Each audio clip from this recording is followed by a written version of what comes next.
conozcan a ti, el único y verdadero Dios, y a Jesucristo, a quien has. Muy bien. ¿Se da cuenta usted que en ese párrafo dice Jesucristo que la vida eterna es que te conozcan a ti?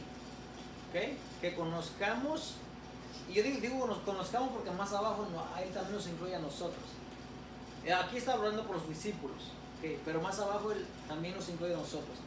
Entonces dice que la vida eterna es que te conozcan a ti. ¿Ok?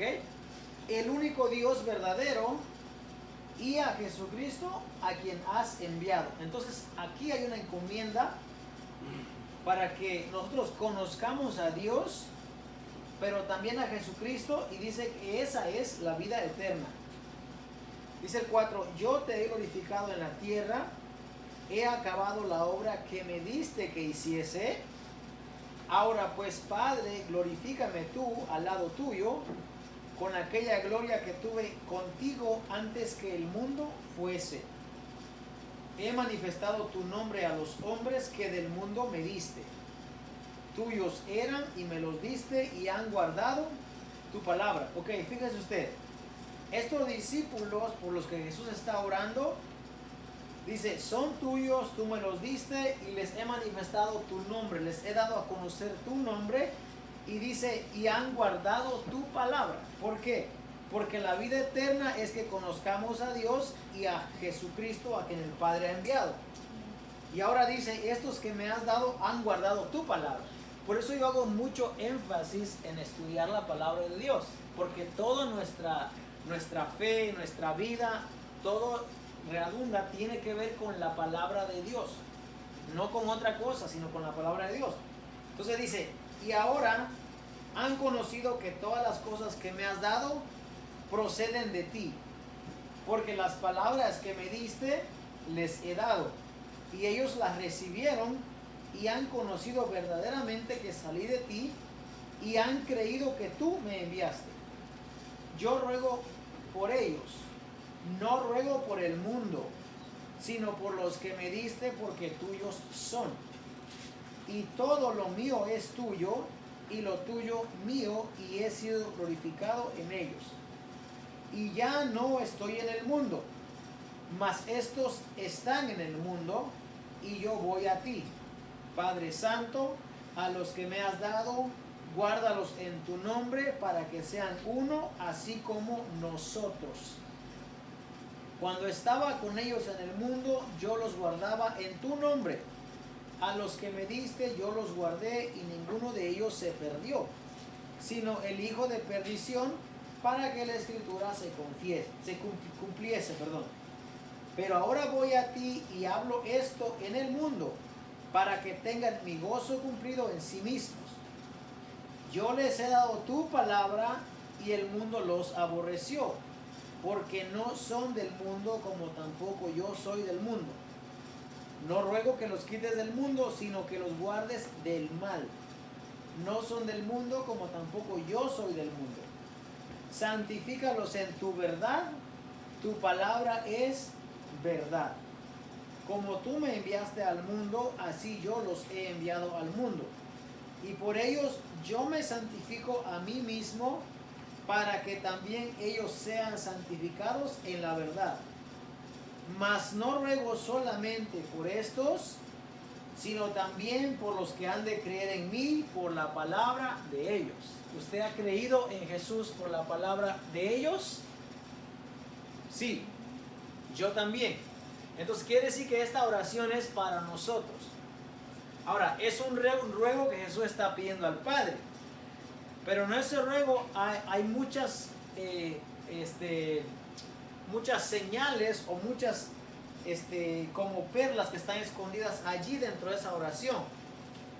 Una de ellas es un mandamiento. Dice que nos tenemos que amar como que fuésemos uno. Usted me tiene que amar a mí como que fuese usted mismo. Yo lo tengo que amar a usted como que fuese yo mismo. Y todos nos debemos de amar. El día que empiece a haber diferencias, y no digo que no pueda tener una opinión diferente, sí, pero me refiero a diferencias que separen. El día que eso pase, entonces ya no nos estamos amando. Tenemos que amarnos. Y el amor, dice 1 Corintios 13, todo lo sufre, todo lo soporta, todo lo entiende. Entonces tenemos que amarnos. Cuando hay divisiones y hay grupos dentro de la congregación, ya hay una ruptura y eso no se debe hacer. ¿Por qué les digo esto? Porque yo estaba hablando con un joven el día de ayer y yo le pregunté, le digo, ¿por qué tú no vas a la iglesia donde va tu hermana? Y me dice él, yo iba, dice, pero ellos cuando llega el momento de la predicación, dice, nos sacan a nosotros y nos llevan a otro lugar. Y yo no quiero estar con esos muchachos, dice, porque yo quiero escuchar. ¿Y por qué no te quedas ahí? Porque no me dejan, me llevan, dice. Yo me llevo a otro lado, me llevan para allá. O sea, ahí hay una queja de alguien que está viendo que hay una separación. Esto es muy común en las iglesias, que separan a los niños, separan a los jóvenes, separan a veces a las damas, a veces a los caballeros, y entonces ya no somos uno. Fíjese, a veces nosotros pensamos de los niños, a veces nosotros pensamos de los niños, que es que los niños no entienden, es que los niños no comprenden lo que uno está diciendo. A ver, yo le pregunto algo. En la escuela a nuestros niños le enseñan composiciones matemáticas, les enseñan ecuación, les enseñan biología, les enseñan química, les enseñan un montón de cosas que si usted las escucha va a decir, ¿qué? ¿Qué es eso? Yo no sé qué es eso. ¿Y cómo es que los niños ahí sí ponen atención y ahí se entiende? ¿Y la palabra de Dios no la van a entender? Lo que pasa es que nosotros no se las queremos dar, pero los niños entienden. Pablo le dice a Timoteo, y que desde la niñez ha sabido las escrituras, dice. Pero Timoteo ya es un joven ya es un joven, ya es, el joven ya se considera de los 19, 24 años, ya es un joven ya. Antes de los 40 todavía es un joven. Ya después de los 40 ya es un hombre ya. Bueno, estoy hablando en el contexto del judío, ¿no? Entonces Timoteo dice, desde la niñez has conocido las escrituras, las cuales te pueden hacer sabio, dice, para toda buena obra. Pero ¿qué tal si a Timoteo no le enseñaron la escritura? ¿Qué cosa le va a hacer sabio? Pues nada. Porque si llevamos a los niños y le contamos cuentitos del Mar Rojo y de la ranita y del patito Juan, pues, puede funcionar para entretenimiento, pero de enseñanza no tienen mucho. Entonces, ahora, ¿por qué digo esto yo? Porque esta oración Jesús la está haciendo, Jesús ya se va a ir, lo van a arrestar y Jesús se va a ir. Lo que nos compete a nosotros, lo que nos interesa realmente, es que nosotros estudiemos la palabra de Dios. Porque dice 17:17, santifícalos en tu verdad. ¿Qué es la verdad? Tu palabra dice es la verdad. ¿Y tu palabra dónde está? ¿Dónde está la palabra de Dios? Aquí, en lo que usted tiene en sus manos. Por eso es importante. Este es un iPad, es una Biblia electrónica. Pero lo que usted tiene, la Biblia, es algo tan valioso, tan precioso, que el día que usted le encuentre sabor, que usted le encuentre ese deseo de buscar la Biblia lo que hay, hermano, usted no va a dejar de estudiar. Le va a dar un apetito de estudiar y de leer y de estudiar, de conocer, y usted será una persona muy sabia y muy madura, de verdad. ¿Por qué le digo esto? Porque a mí antes no me gustaba estudiar tampoco. Me gustaban las historias, me encantaban las historias. Me contaban las historias de los israelitas, de Pablo, y me gustaban las historias, pero me gustaba escucharlas, leerlas no. Cuando yo llegué empecé a estudiar y miraba yo, por ejemplo, Crónicas, que Crónicas es largo de genealogías y de nombres, y uno dice, ¿y para qué eso? Y cuando llegamos cuando dice y Adán engendró a Set, y Set a Enos, y Enos un montón de nombres. Dice uno, ¿y para qué eso? ¿Qué tiene que ver eso conmigo?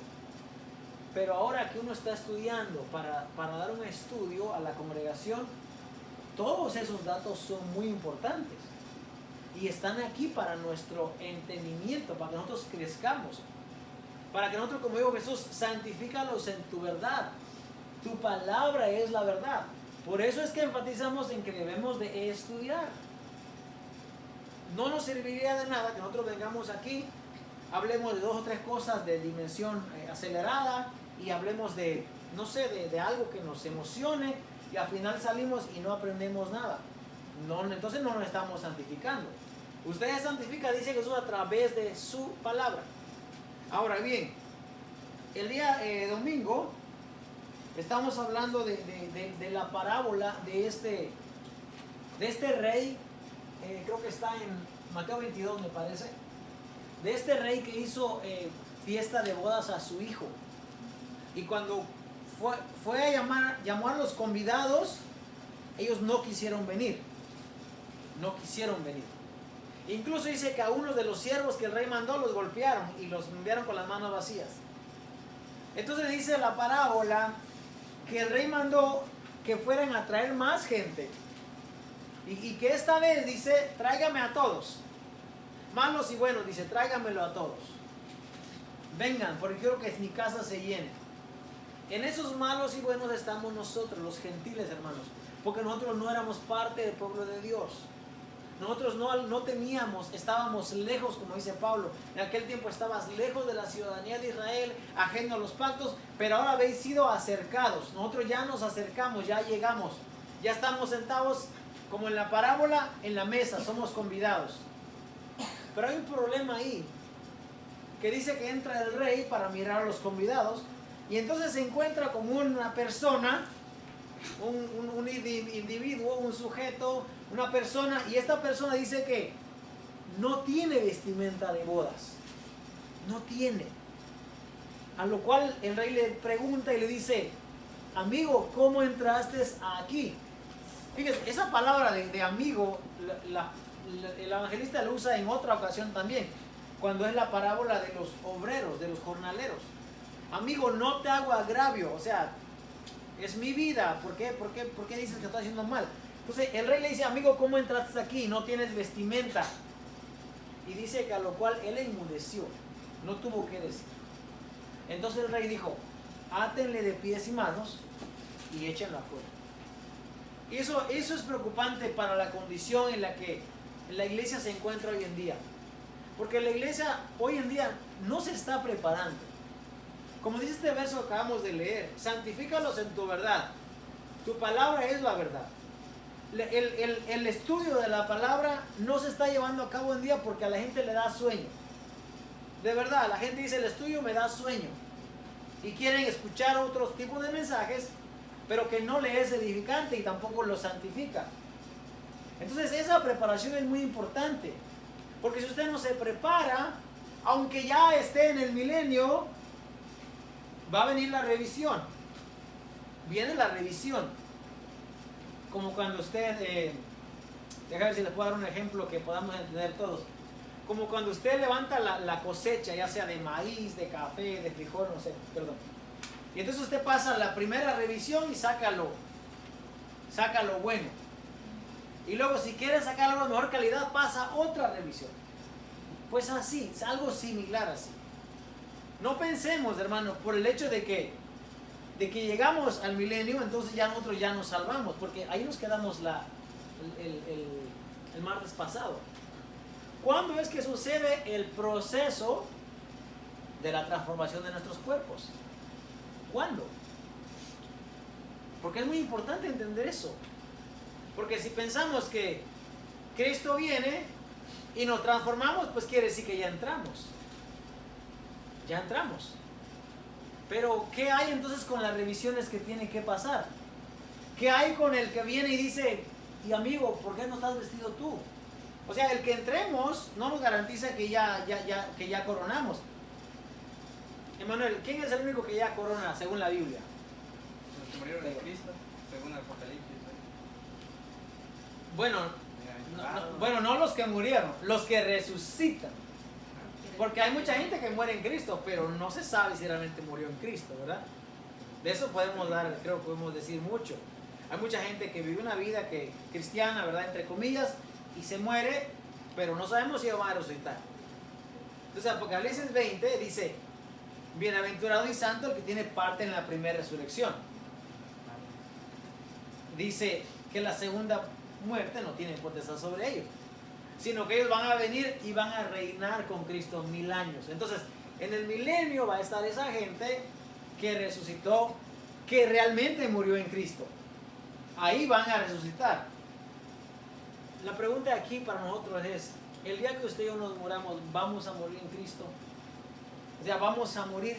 Usted se pone a pensar de que el día que le toque estar delante del gran rey, que usted puede entregar las cuentas, como dijo el que le dieron 5 talentos. Dijo, Señor, me diste 5 talentos, los trabajé, aquí están tus 5 talentos, tus 5 y 5 más. Y el que tenía 3 o 2, aquí están tus 2 talentos que me diste, y aquí tienes 2 más. Qué dicha, ¿verdad? Que usted pueda llegar delante del Señor y decir, Señor, los trabajé.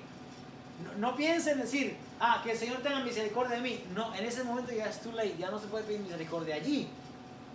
Porque el tiempo de prepararse es ahora. Ahora tenemos que prepararnos y trabajar. Pensemos, hermanos, de verdad, ¿qué Dios me ha dado a mí que yo puedo utilizar en su reino? ¿O para qué Dios me dio esta inteligencia, esta solvencia de palabras, esta economía que tengo, o estos pies? ¿Para qué Dios me los dio? ¿Para qué Dios me dio este talento que yo tengo? Cuando hablo de talento no me refiero a tocar un instrumento, porque eso no sirve de mucho.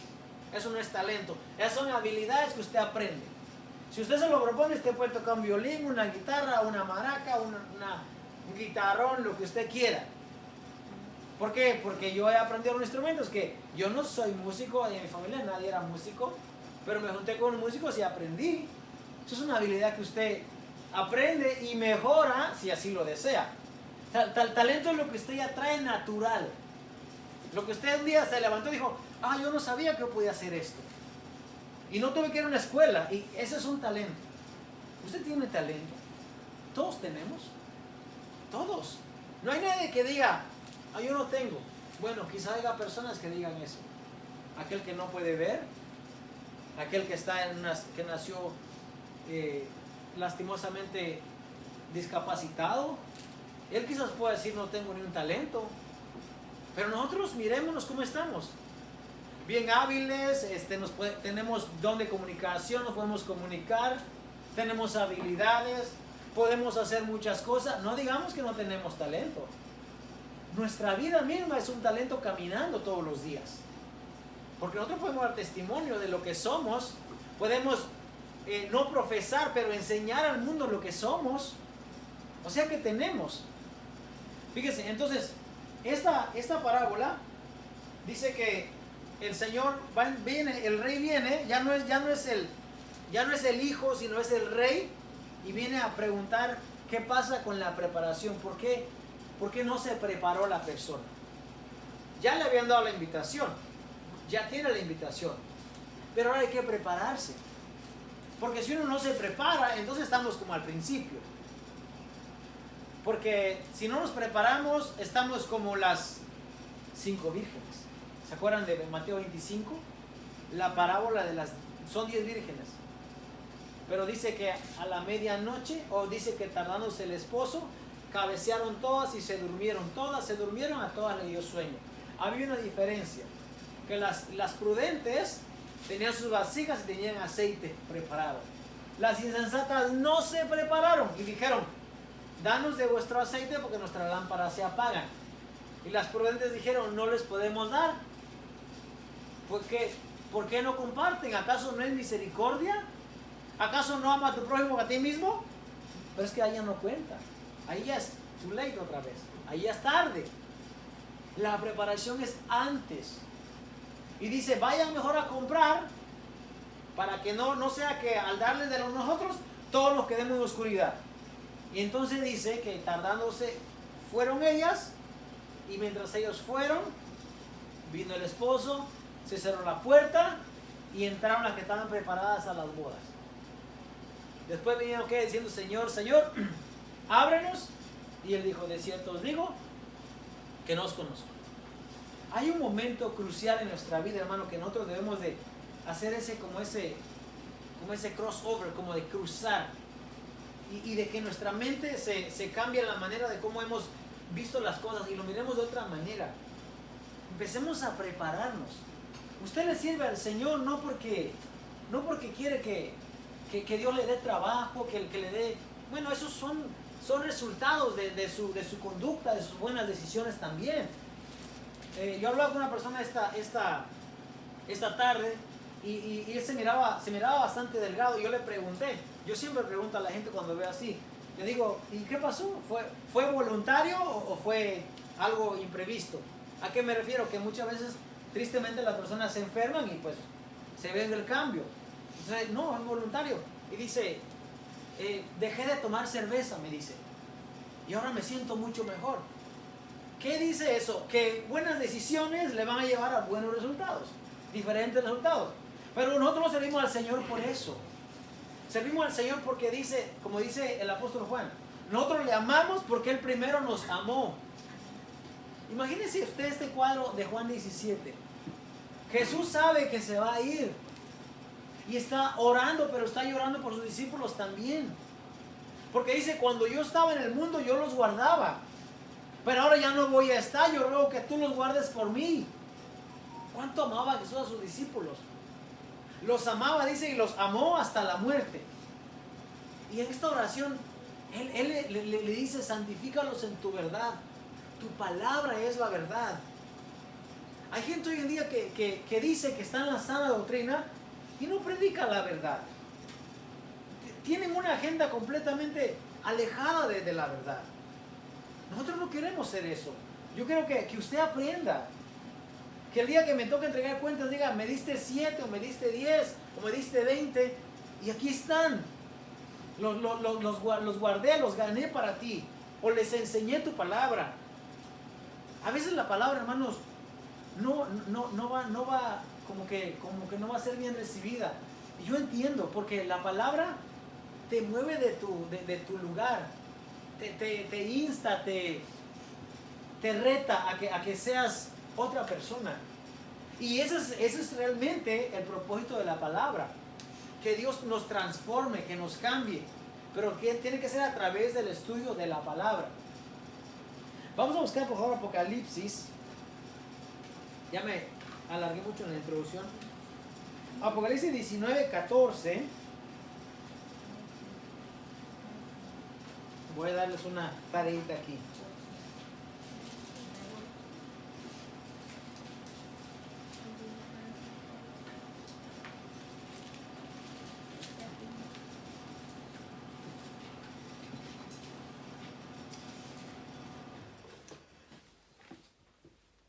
Vamos a comenzar del 11 y vamos a detenernos en el 14 o en el 15. Bien, dice la palabra del Señor, honrando al Padre, al Hijo y al Espíritu Santo. Entonces vi el cielo abierto y he aquí un caballo blanco, y el que lo montaba se llamaba Fiel y Verdadero, y con justicia juzga y pelea. Sus ojos eran como llama de fuego, y había en su cabeza muchas diademas. Y tenía un nombre escrito que ninguno conocía sino él mismo.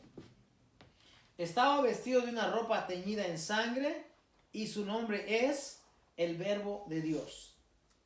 Y los ejércitos celestiales vestidos de lino finísimo, blanco y limpio le seguían en caballos blancos. Y de su boca sale una espada aguda para herir con ella a las naciones, y él las regirá con vara de hierro, y él pisa el lagar del vino del furor y de la ira del Dios Todopoderoso. Seguimos. Y en su vestidura y en su muslo tiene escrito este nombre: Rey de Reyes y Señor de Señores. Y vi a un ángel que estaba en pie en el sol y clamó a gran voz diciendo a todas las aves que vuelan en medio del cielo: venid y congregaos a la gran cena de Dios, para que comáis carnes de reyes y de capitanes, y carnes de fuertes, carnes de caballos y de sus jinetes, y carnes de todos, libres y esclavos, pequeños y grandes. Y vi a la bestia, a los reyes de la tierra y a sus ejércitos reunidos para guerrear contra el que montaba el caballo y contra su ejército. Y la bestia fue apresada, y con ella el falso profeta que había hecho delante de ella las señales con las cuales había engañado a los que recibieron la marca de la bestia y habían adorado a su imagen. Estos dos fueron lanzados vivos dentro de un lago de fuego que arde con azufre. Y los demás fueron muertos con la espada que salía de la boca del que montaba el caballo, y todas las aves se saciaron de las carnes de ellos. Muy bien. Ahora yo quiero hacer una pregunta, como dijo Felipe al eunuco cuando estaba leyendo el eunuco al profeta Isaías, leía al profeta Isaías, y el Espíritu Santo le dijo a Felipe, acércate a ese carro. Entonces Felipe le preguntó, esto es lo que le preguntó. ¿Entiendes lo que lees? Le preguntó Felipe. Ahora yo quiero preguntar a ustedes, amada congregación, ¿entendemos este pasaje nosotros? ¿No claramente? ¿Qué entendemos de este pasaje entonces?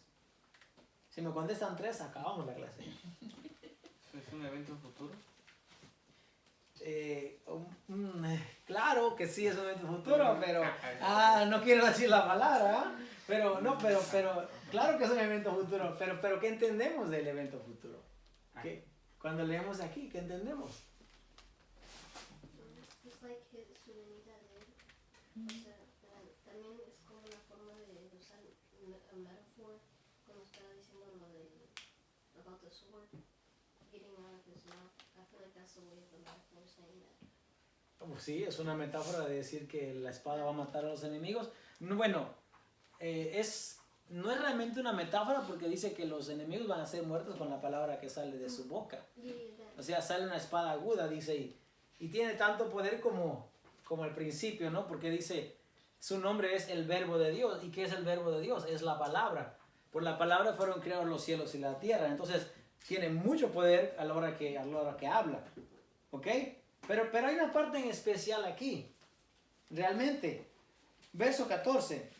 Y los ejércitos celestiales, vestidos de lino finísimo, blanco y limpio, le seguían en caballos blancos. ¿Ok? Esa es la pregunta realmente de esto. ¿Quiénes son esos ejércitos celestiales? ¿Quiénes son?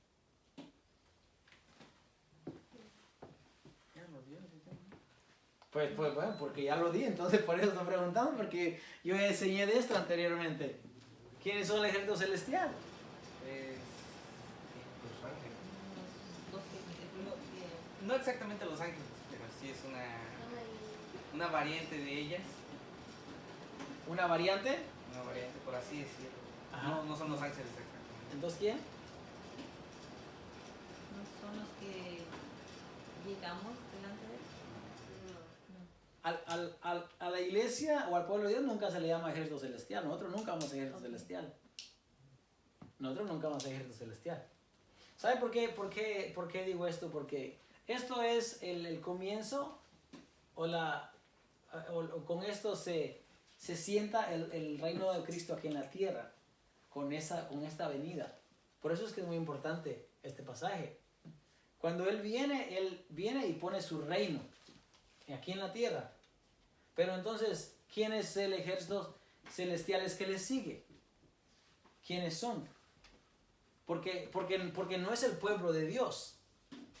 No es el pueblo de Dios. Al pueblo de Dios nunca se le ha llamado ejército celestial. En Génesis 2, dice la palabra del Señor que fueron acabados los cielos y el ejército de ellos, los cielos y la tierra y el ejército de ellos. O sea, eso es antes, eso es preexistente antes del ser humano. El ser humano fue creado en el 6º día. Y en el 2º día se ha creado todo eso. Y en Deuteronomio, Dios le dice al pueblo de Israel, que acaba de sacar de Egipto, dice, cuando es a la tierra prometida, dice, cuando tú veas al sol y la luna y el ejército de ellos, dice, no te inclines ante ellos. Entonces, cuando habla la Biblia de ejército celestial, es algo que no tiene que ver con nosotros. Su nombre lo dice, celestial. Es importante esto, hermanos, ¿por qué? Porque aquí hay un problema, porque la gente piensa que el ejército celestial es la iglesia. El ejército celestial es la iglesia. Eso es lo que se piensa. que es la iglesia. Pero si los muertos son resucitados con Cristo en su segunda venida, y entonces, ¿a qué horas la iglesia fue y ahora ya viene de regreso? Y si fue, ¿qué fue a hacer? ¿Y qué base bíblica tenemos para decir que fue y ahora ya viene? Bueno, para empezar, la iglesia no es ejército celestial. El ejército celestial es algo que, como dice el Salmos, los ejércitos de Dios se cuentan por veintenas de millares de millares. No tiene nada que ver con nosotros. Pero Cristo viene con un ejército. Dice que la multitud le seguía en caballos blancos. Una multitud vestida de una ropa blanca, vestidos de lino finísimo, blanco y resplandeciente. Ahora, hay un pasaje que dice que a su esposa se le ha concedido que se vista de lino fino, lino blanco y resplandeciente. Y entonces se cruza ese verso con este, dice, pues ahí dice que ese es lino finísimo. Pero lino finísimo, todo lo que representa es pureza en su mayor apogeo. Santidad en su mayor apogeo. Eso es lo que significa el lino limpio y resplandeciente. ¿Diríamos entonces acaso que los ángeles de Dios no tienen esa vestimenta? Pero si los ángeles están en un grado de santidad mayor que lo que está el hombre. Pero claro que tienen esa vestimenta. ¿Acaso Dios va a vestir a sus ángeles o a su ejército celestial con una vestidura que no sea esa? Es que necesitamos nosotros estudiar qué dice la Biblia respecto a eso. Ahora fíjese bien. Para terminar vamos a buscar otro pasaje nada más. Vamos a buscar 2 de Tesalonicenses.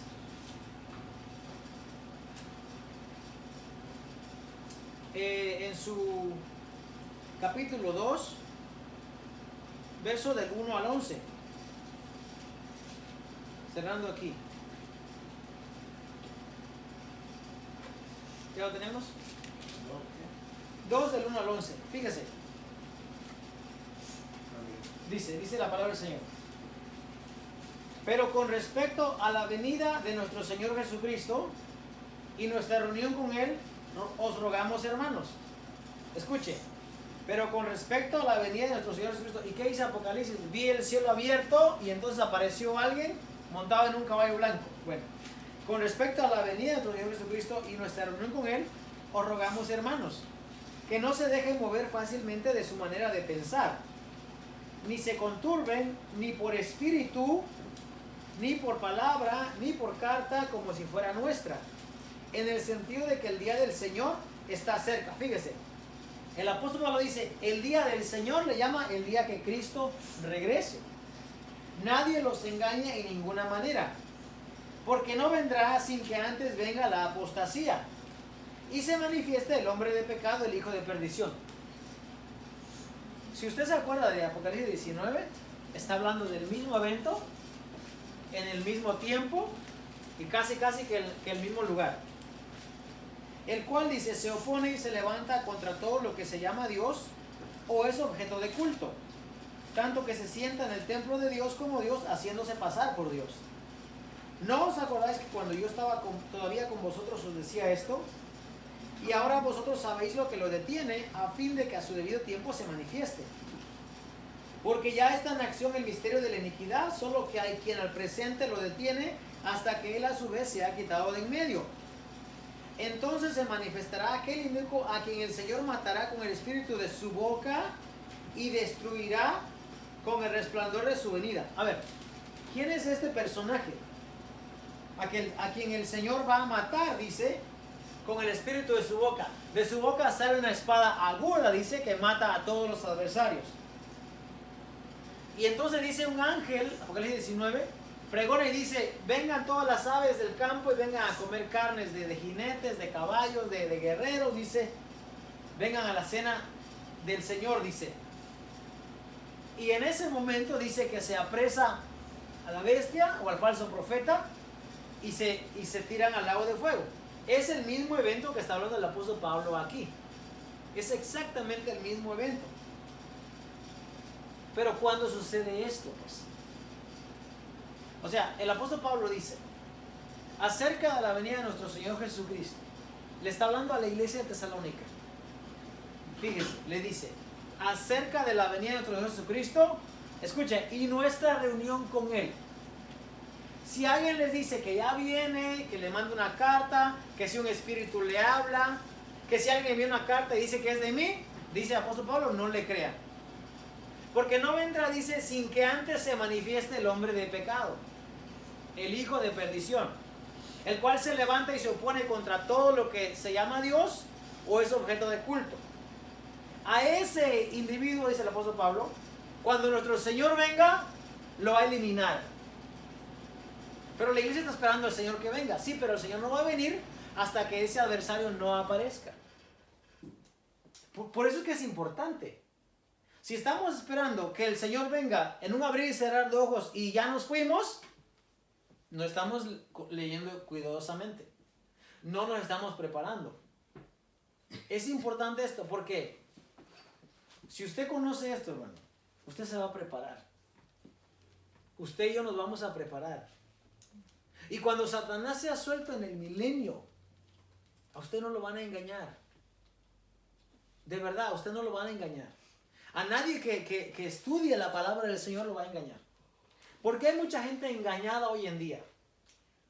Engañada con falsas, con cuentos, engañado con argumentos vanos. La gente hoy en día es engañada porque no conoce la palabra del Señor. Oseas 4 dice, mi pueblo pereció, dice, porque le faltó conocimiento. Y tristemente esa es la condición de la iglesia hoy en día. Está pereciendo, está sucumbiendo ante estos ataques que estamos llevando a cada día. De muchas maneras. El estar detrás de un movimiento, siguiendo algo, o como el sentirnos parte de una gran congregación, de un movimiento. Escucho gente que dice, yo me voy a Atlanta porque allá en Atlanta estaba la iglesia de donde yo me congregaba cuando yo vivía en mi país. ¿Qué estamos siguiendo? Preguntemos eso nosotros. ¿Qué es lo que la gente sigue? Pertenecer a un movimiento, no digo que está incorrecto. Pero ¿por qué tenemos que ir, como dice el apóstol Pablo, en los postreros tiempos, la gente va a ir a buscar y va a ir hasta allá para que le digan lo que quieren escuchar? Aquí hay palabra de Dios. Y gracias a Dios porque a través de la tecnología la palabra se está predicando. Y alguien está escuchando. Y se tiene que enseñar esto. Porque la iglesia no puede estar dormida ya nomás. Tenemos que buscar en la palabra de Dios. Fíjese, hermano. Si usted no entiende lo que lee, como dijimos hace un momento, no hay problema. No hay problema. No tenemos que entenderlo. ¿Sabe qué? La segunda vez que vuelva a leer y repase por ahí, va a entender un poquito más. Y sucesivamente. Y va a llegar un tiempo en que va a poder decir, aquí ya habla de esto porque allá habla de esto, y va a empezar en su cabeza a cruzar referencias, como cuando usted llega a un trabajo, hermano, y usted ya lo hizo anteriormente. Ya sabe qué va primero, qué va segundo, qué va después, ya sabe. Y cuando no, lo hacemos todo al revés porque no sabemos, ¿no? Entonces, es lo mismo con la palabra de Dios, es una metáfora. Pues vamos y estudiamos la palabra de Dios. ¿No entendemos? No se preocupe. Estudie otra vez, lea otra vez. Y repasa otra vez. Para terminar, voy a contar una anécdota de un abuelo. Ya la conté aquí, pero la voy a contar otra vez. Le dijo el abuelo a su nieto, hijo, le dice, ve al arroyo y tráeme un poco de agua. Y le dio una canasta, una cesta. Y el muchacho dijo, bueno, ok, bueno, agarró el niño y se fue al arroyo. Y fue y metió el canasto y agarró el agua. Y venía, porque al principio cuando el canasto está, bueno, no sé si nuevo o viejo, pero cuando está viejo, depende para lo que lo utilice, los residuos de lo que usted usa ahí a veces se quedan pegados y el canasto agarra cierta cantidad de agua. Pero mientras el niño iba caminando, cuando llegó donde está el abuelo, le dice, y el abuelo le dice, ¿y dónde está el agua? Y el niño dice, no sé, ¿cómo se llama? Se filtró, se regó. Y entonces dije, ve otra vez. Entonces el niño fue otra vez. Y como a la cuarta vez, le dice, abuelo, ya no puedo más, le dice, porque yo voy a tratar de sacarte agua, pero no puedo. Y le dice Y le dice al abuelo, mira el canasto que tiene diferente, le dice. A lo cual el muchacho responde, dice, abuelo, el canasto acá abajo está bien limpio, le dice. Y le dice, exactamente, exactamente. Porque aunque no retengamos, hermano, aunque no nosotros, una metáfora, que aunque no comprendamos porque se necesita más profundidad, pero con que usted estudie, hermano, y usted estudie, llegará el momento en el que usted le va a agarrar. Y le va a dar, como dijo el salmista, es una delicia estudiar tu palabra. En ella me deleito todo el día, toda la noche. Por eso Salmos 1 dice, el bienaventurado el varón que no anduvo en consejos de malos, ni en sillas cansadas se ha sentado, ni anduvo en camino de pecadores, sino que en la ley de Jehová dice está su delicia, y en su ley medita de día y de noche. Y ese dice, va a ser como un árbol plantado junto a corrientes de aguas, que va a dar su fruto a su tiempo. Y todo lo que hace, dice, escuche, todo lo que hace prosperará. Pero tenemos que deleitarnos en la palabra del Señor. Amén. Bueno, gracias a Dios por esta clase una vez más. Bendito sea el Señor porque nos permite dar otra clase en este lugar. Y vamos a pedir por favor que nos pongamos de pie y vamos a mantener esta oración. Vamos a hacer esta oración por los hermanos que están teniendo problemas de salud y también los que están están en recuperación después de algunas operaciones y después de algunas personas que han sido internadas, que el Señor dé restauración y que también dé consuelo a las familias. También oremos por esta situación que está llevándose a cabo en el Medio Oriente. Ahora parece que todos estamos pagando eso con los precios y todo eso, pero oremos para esta situación y sobre todo oremos por los militares que están hallando su vida y defendiendo. Cuando ore por un militar, hermano, no solamente ore por el militar de este país, ore por todos los militares en general. Porque muchas de esas personas están ahí batallando, están luchando por algo que realmente ellos no tienen ni idea.